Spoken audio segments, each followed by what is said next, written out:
பிரிட்டனின் புதிய பிரதமராக தெரேசா மே புதனன்று பொறுப்பேற்றுக் கொண்டார்.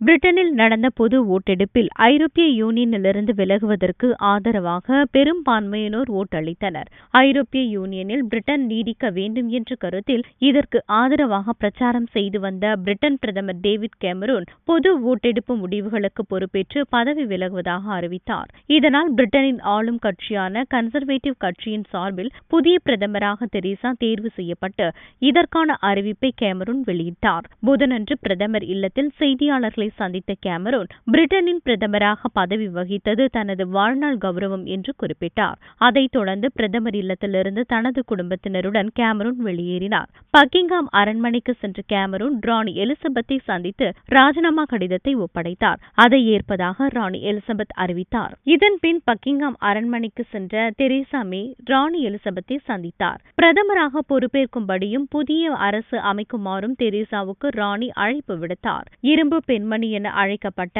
மார்கரெட் தாட்சருக்கு பிறகு பிரதமராக பொறுப்பேற்றுள்ள இரண்டாவது பெண் என்ற பெருமை பெற்றுள்ளார். தெரேசா மே 59 வயது நிரம்பிய தெரேசா மே தனது அமைச்சரவையில் அதிக அளவில் பெண்களுக்கு முக்கியத்துவம் அளிக்க முடிவு செய்துள்ளார். தனிப்பட்ட முறையில் ஐரோப்பிய யூனியனிலிருந்து விலகுவதில் கன்சர்வேட்டிவ் கட்சி கொள்கைப்படி தெரேசா மேவுக்கு விருப்பம் இல்லை என்றாலும் பொது ஓட்டெடுப்பு முடிவுகளை அமல்படுத்த உள்ளதாக ஏற்கனவே அவர் அறிவித்திருந்தது குறிப்பிடத்தக்கது.